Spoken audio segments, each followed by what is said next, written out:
महानगरपालिकेच्या कर्मचारी आणि अधिकाऱ्यांनी कुपवाड कार्यालयासमोरचा परिसर चकाचक केलाय।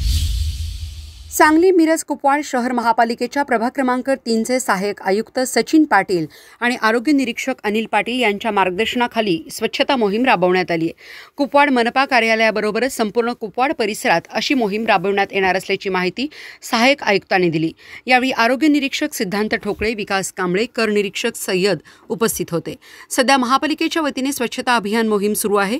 कुपवाड शहर आणि विस्तारित परिसरात अशी मोहीम गतीने राबवून शहरातील नागरिकांना स्वच्छतेचे महत्त्व पटवून देण्यात येणार असल्याचे यावेळी सांगण्यात आले। पावसाळ्यामध्ये आपल्या कार्यालयाच्या आजूबाजूला खूप प्रमाणात गवत वाढलं होतं। त्या गवतामुळे आपले जंगली प्राणी, साप वगैरे प्रकारचे राहत असतात। त्यामुळे कार्यालय परिसर स्वच्छ करणे आणि त्याचबरोबर स्वच्छ सर्वेक्षण मोहीम चालू आहे संपूर्ण देशामध्ये। त्याच्या पार्श्वभूमीवर आम्ही आज कार्यालय परिसर स्वच्छ करणे आपल्या कार्यालयाच्या स्टाफमार्फत सुरू केलेलं आहे आणि ह्याच प्रकारे इथून पुढे संपूर्ण वार्डामध्ये आणि आपल्या प्रभागामध्ये सुद्धा असाच प्रकल्प हा चालू राहील।